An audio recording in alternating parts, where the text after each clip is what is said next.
there's a ton of headlines in the real estate industry that I know you're seeing in your news feeds. And I mean, everyone's talking about it. And all the headlines right now are making you think that the real estate world is imploding.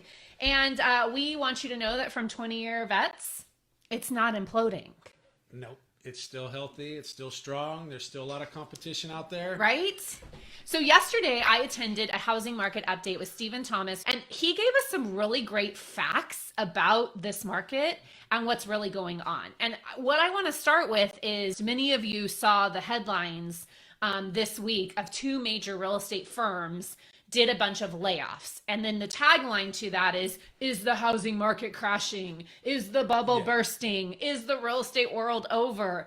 And I want to start with that, because the first thing everyone needs to know about that is more than the majority of those layoffs were admin positions. Now, that doesn't mean that's good, but the way the headlines read, it makes it sound like all the realtors got laid off. And here's the fact, even if they did, they can still go take their license somewhere else and start selling homes again. So that's kind of the first thing that I want to just kind of squash. So here's why people are worried. They feel like it's 2008 again. They feel like the market's got to be crashing because of all the headlines, because rates went skyrocketing over the past couple weeks. But the reality is we still have an inventory shortage. Right? And Steven said we still have a supply. He called it a catastrophe. And we had a record low number of homes on the market March 7th of this year. 241,000 homes for sale in the United States on March 7th this year. Compared to 2019, there was 937,000 homes on the market. So that's insanity 2 years. To me. That is the example of a shortage. Yeah. Like I said, there's cracks in the market right now. And the cracks in the market are that we're not going 400 miles an hour anymore. We're going 40 miles an hour. And that's okay. We're still making progress. We're still going to see homes appreciate in 2022 and 2023.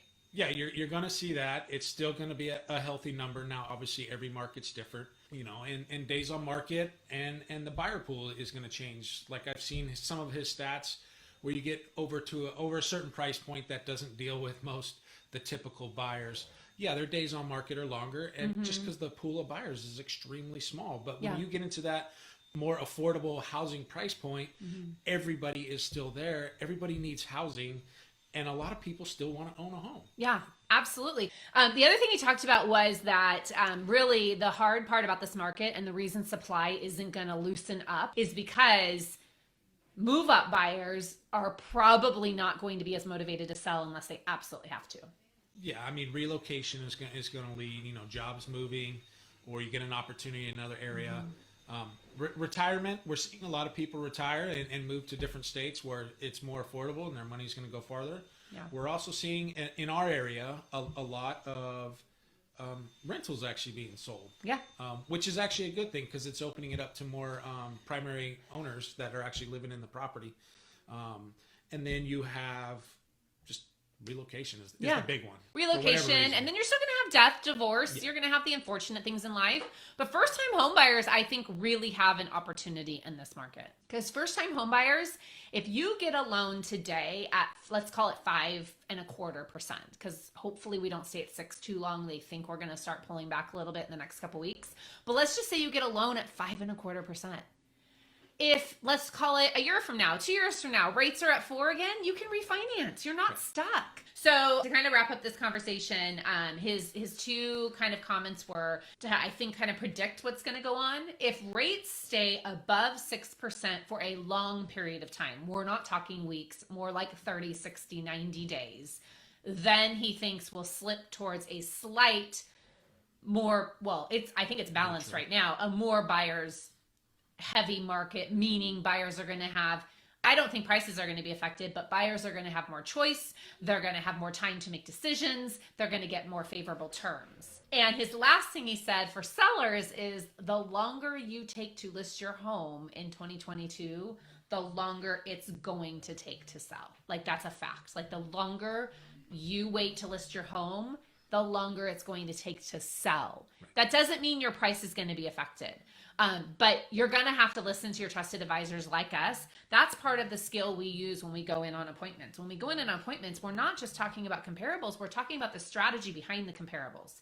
Like, yes, Mr. and Mrs. Seller, there are some comparables that are $25,000 more than we're recommending you list your home for today. But those properties went under contract in April or March, and we had a completely different market back then. We don't have that market now. So we need to price aggressively so that we attract as many buyers to your home as possible. Here's the hard part for the sellers getting on the market quicker. We are actually going to have you do more work to prepare that home to go on the market. That's a great point. Because when the market slows, as she said, buyers have more choice, more time. You need to be the best you can be on day one. And picture day is the most important day. Because that is what gets people's eyeballs on them to get into your house. Once they get in a seller's home, I can't control it. They either like it or they don't. Absolutely. So, yeah. That's kind of a mic drop moment by Harold Betts. So if you know someone moving to Southern California, Long Beach, Orange County, even Palm Desert, we now have an office in Palm Desert. We are starting to look into opportunities in San Diego. We would love your introductions and connections to the people that you want taken care of in Southern California. Hope you guys have a phenomenal weekend. Enjoy. Happy Father's Day to all of the fathers out there. Bye, friends.